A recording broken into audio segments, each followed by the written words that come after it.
Então, pessoal, dando sequência, agora a gente vai falar um pouquinho sobre momento angular. Para falar sobre momento angular, a gente vai utilizar dentro de corpo rígido, né, uma partícula de massa m, certo? Velocidade v, e aí devido a essa massa, essa velocidade, essa partícula tem momento linear, que é dado pelo produto das duas, né, da massa, do escalar massa e o vetor velocidade. A partícula ela tá em relação à origem, um vetor posição r, tá certo? Então aqui, essa partícula está localizada aqui, né? Então, em relação ao vetor posição r, sobre ela existe um vetor momento, né? Um momento linear atuando sobre ela. E aí nós definimos o momento angular da seguinte forma: o momento angular L, ele é dado por esse vetor R vetorial, o vetor momento linear, certo? A gente pode abrir o momento linear em massa vezes velocidade. Então, a definição de momento angular é essa.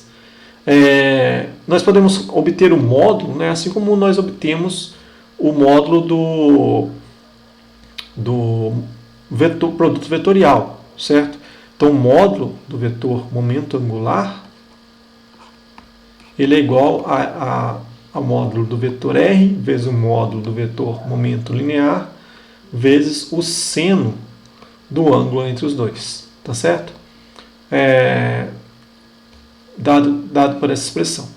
A unidade do Sistema Internacional do momento angular é o quilograma metro quadrado por segundo, tá joia? Então, vamos guardar essa unidade aí. Então, como eu falei anteriormente, né, o momento angular é ortogonal. Sim. Aqui vale a regra da mão direita, tá certo? No qual você pega a mão direita, a ponta dos dedos é a direção de rotação, né? Então, você aplica o momento aqui na ponta dos dedos e o seu polegar ele aponta para a direção do momento angular, né, do produto vetorial. Então, se você tiver um plano XY, o seu momento angular ele vai estar apontando para o eixo Z, certo?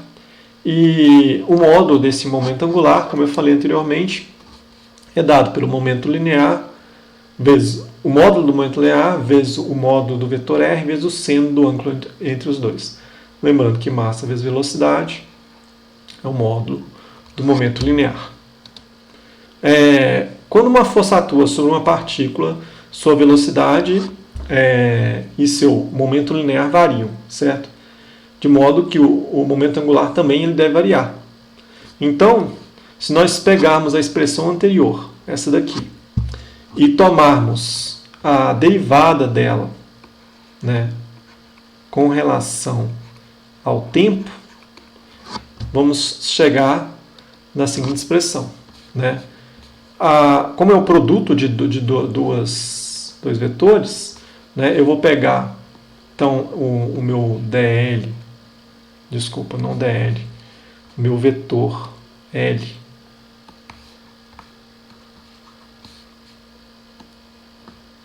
o meu vetor L, ele é igual a R VEC MV, certo? Eu vou tomar aqui a regra do produto, certo? Então, a derivada desse meu vetor momento angular com relação ao tempo vai ser a derivada do primeiro vezes o segundo, né? A derivada do primeiro vezes o segundo, mais o primeiro vezes a derivada do segundo. Como a massa é constante, a massa sai fora aqui. Então, a gente fica com essa expressão aqui, a derivada do vetor posição com relação ao tempo é a velocidade,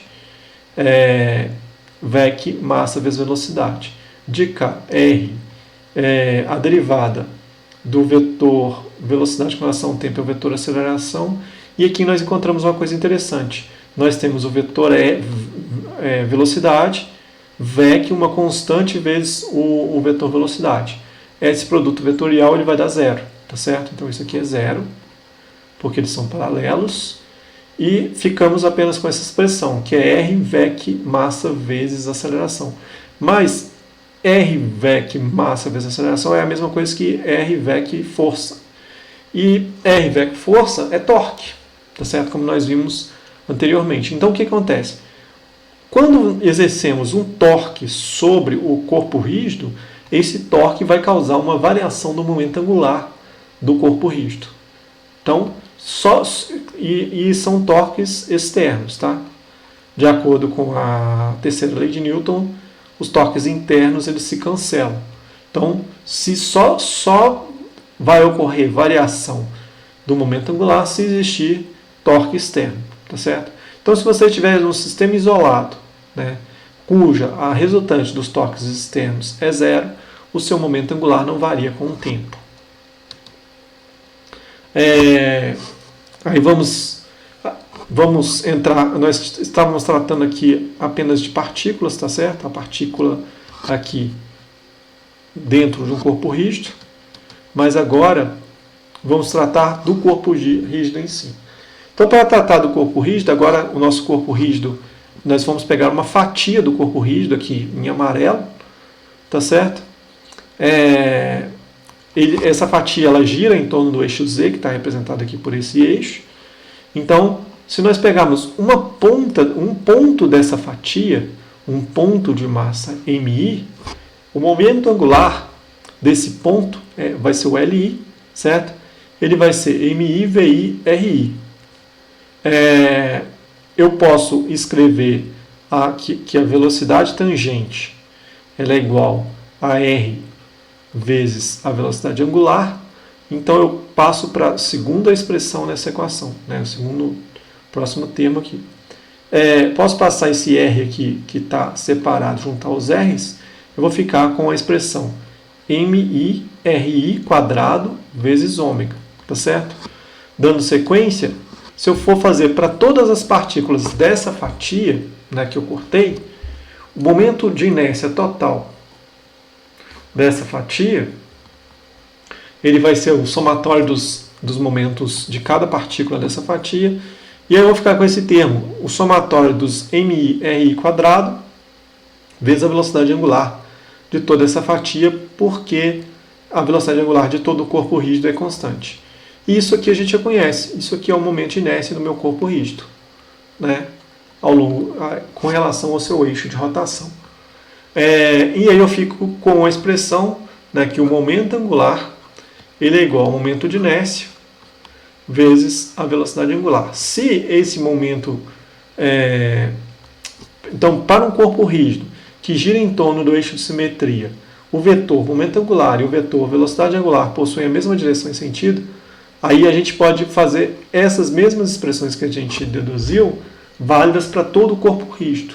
Então, o momento angular, o vetor momento angular, é o momento de inércia vezes a velocidade angular, e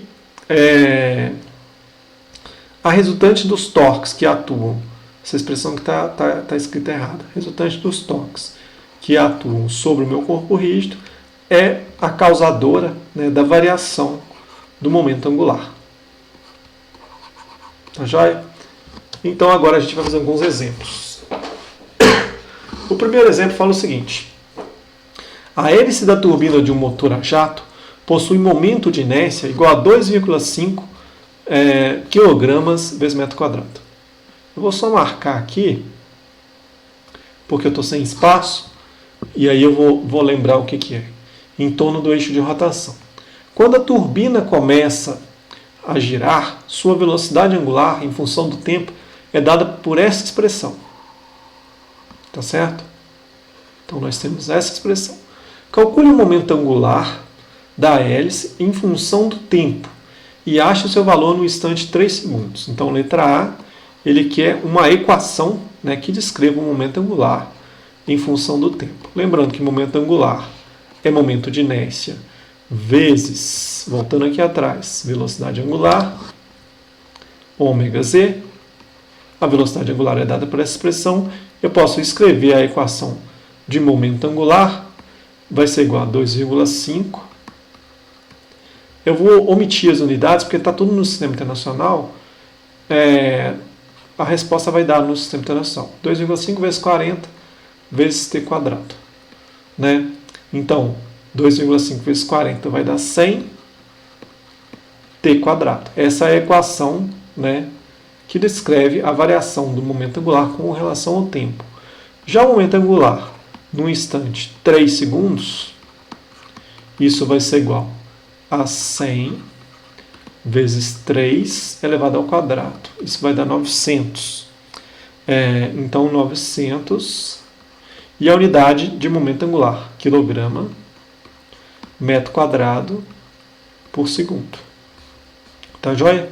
Letra B. Determine o torque resultante que atua sobre a hélice em função do tempo. Então, eu preciso calcular uma expressão para o torque resultante. Eu posso consultar aqui atrás.